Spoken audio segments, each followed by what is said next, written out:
OntarioLevel.com at the Peterborough Speedway, the third and final fan appreciation night here at the track in 2012, alongside the driver, the number B10 late model Kelly Balson. Kelly, just take us through how your season's gone so far. I know you guys are having a pretty solid year up in the point standings, and how it's going to go over these last couple of weeks here at Peterborough. Well, this has sort of been our secondary car. My gal Amanda's been running the Sportsman Series, the OSS. So that's kind of been our main focus. We had Dan McCaddy to build this car for us in the winter time, so we'd have something to do on our weekends off. So the weekends that we've been here have been mostly good. We've won a couple.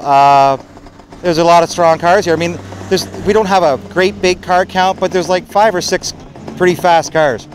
And for the most part, we've been right there with the quickest. We had an issue the last time we were here. We've since found out what it was, and Dan McCaddy had the car yesterday for about 4 hours and went over a whole bunch of stuff. We found a big main problem, but there was about 12 small problems that took about 4 hours to correct. So it's been going well, other than the last time we were out. But I mean, we had an excuse, and I'll go to bed knowing that.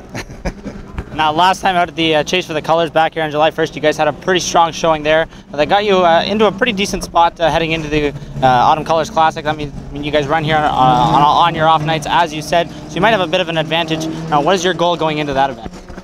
Well, the chase was all right. We were a little bit loose. We missed a little bit. But then we had the main power wire going to the starter melt off, so that kind of ended that day. I think we had I know we had a top 5 car now where we would have shuffled into the mixes. Open for debate. Tom was quick, Andy was quick, Camerath, I mean. And the other, I mean, Todd was quick and Baker was quick, so like where we would have shuffled into that mix. But we would have been there somewhere. And we kind of had the car, when I say we, Dan had kind of set the car up for the long run, so at lap 40-something I was waiting for the car to come in, and it was getting better. But again, we had a power wire melt right off, and it didn't fall off, it melted off. So we've since put a few heat protectors around that, so hopefully we got that. But the goal all along was to build this car and hopefully get a good showing at the Autumn Colors. I don't lose a lot of sleep about it at night because it's one race. Right. It's a flat tire, or you're one flat tire away from a bad day, or I just want a car that can compete at it, and I think we've got that. We're moving in the right direction.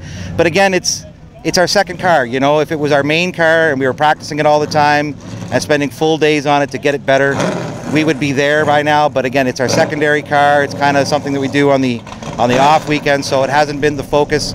Amanda's car has been good. I mean, she won at Delaware, she was second at Mosport, so the main focus on the OSS car is working, and we're getting around to this when we can. But the Classic is what we're looking forward to, and it's turning into an all-week event now, so we'll be here, we'll be ready. I'll get my car in here probably 3 weeks in advance, because seemingly that's when we got to get here to get a good parking spot. But yeah, it's going to be a lot of fun, and we'll have McCaddy here with us that weekend because he'll have his car here. So it's going to be a full 3 days of practicing, trying to work on it, and then ultimately the race on Sunday.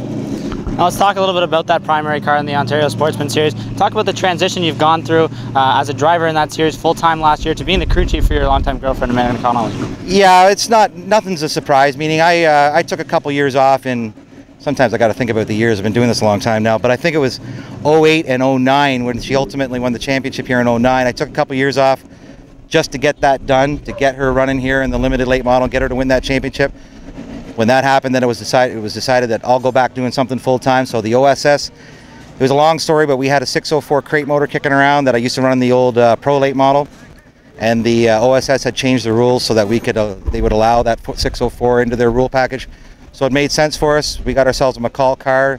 Again, McCaddy did what he wanted to do to the car. He changed the front end around a little bit from where the fellow that we bought the car from.